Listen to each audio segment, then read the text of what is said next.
Hello and welcome to CNBC.com. I'm Frank Holland, anchor of Worldwide Exchange. We are talking the ETF market that now has seen net inflows of $1.35 trillion year to date, according to the latest data from VettaFi. And today, I'm joined by Tom Staudt, Ark Investment Management President and COO. Tom, thanks for joining us.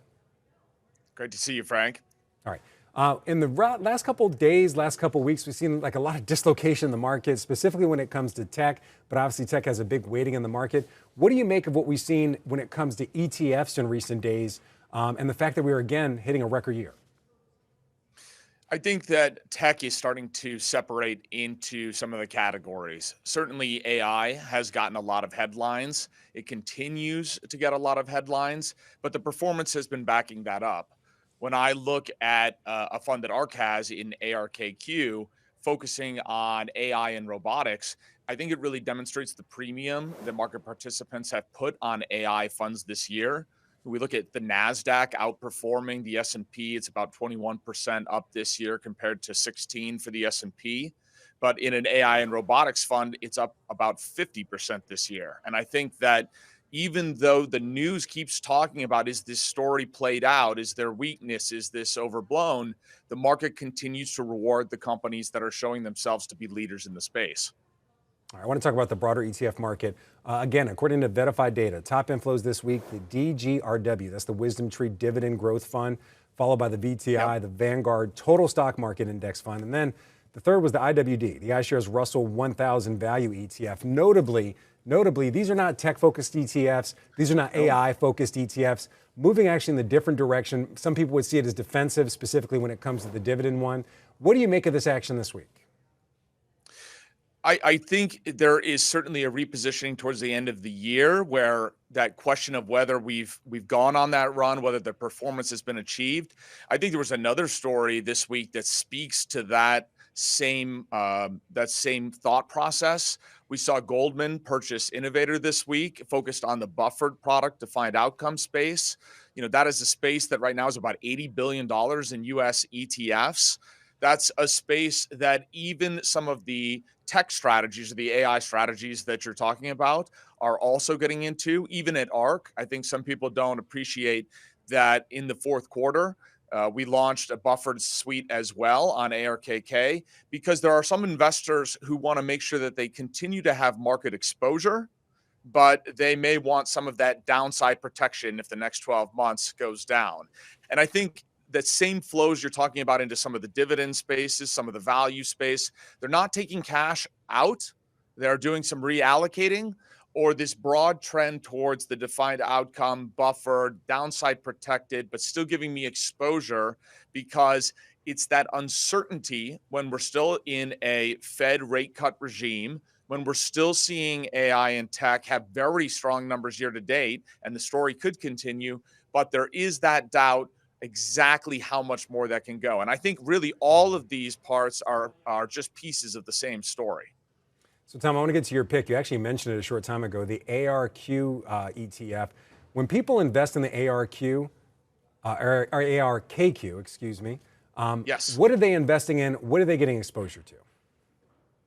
ARKQ is really focused on AI and robotics. It's a space that certainly has been a focus, but it's an actively managed strategy, and it has some of the top names that maybe are surprises to some or very familiar to others. When you look at the top of the holding sheet, you see some names that have had great years. Teradyne is a good example. Palantir is a good example. There's some names that maybe are a little less familiar with. Kratos in the defense space, certainly providing AI integrating across the defense sector. It may be a surprise to some at the top of this. And Tesla. And while Tesla has had a nice year, about 12% year to date, certainly below the 50-ish% that AI can have, that reallocation towards names that maybe aren't quite as Mag 7 heavy because there is AI exposure across the top of the NASDAQ and in the S&P. This is about allocating the entire portfolio to some of those other names that the market has begun rewarding recently. But when you think about AI and robotics, you really can't think about one without the other. The robotics have been really the physical manifestation of the AI advances. And at ARK, we really think there's still a long way to go in AI. There are still really early innings. We compare this much more to 1994, 95 in the internet run up, certainly not 1999. I can understand why some investors have some concerns about some of the most known names, because they get attention. There's barely a day, I think, that that CNBC isn't running some story about Nvidia, and that's not to diminish that name at all. But there are other enablers and beneficiaries from the space where investors can really find value that they may not be as familiar with. All right, so I want to go back to the ARKQ. You mentioned some of the holdings, but some of those holdings are very similar to other tech-focused ETFs. This one in particular, who is it for? Is it for somebody looking, like you mentioned, to diversify into some lesser-known names? Is it for people looking to ride the momentum that we've already seen this year? Exactly who do you think this is an ideal investment vehicle for? It's an ideal investment vehicle for the investor who knows that their broad-based index exposure has large cap tech, right? They're aware of the fact of what the weight of the Mag 7 is in the S&P 500, even in the Qs, but they also know that there are real value generation but just beneath that. And they think that an active management approach has demonstrated within this realm that it can outperform, which certainly we've seen this year, in part because it's not just the chip companies, it's also some of the enablers, it's also some of the key beneficiaries.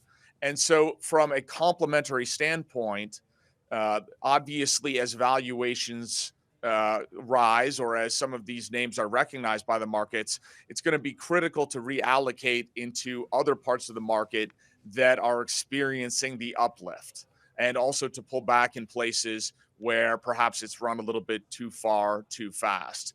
There's so much upside still in AI, but we understand that that valuation concern that is moving the market away from tech as a whole can be true within AI as well, while still understanding the need to have exposure in the portfolios. And I think it nicely complements the broad-based exposure that has the large cap, well-known tech names. Tom Staudt, COO and President of Ark Investment Management. Great to see you again. Thank you very much for your time and your pick of the ARKQ ETF. Thank all of you for watching CNBC.com. I'm Frank Holland, anchor of Worldwide Exchange. You have a great day.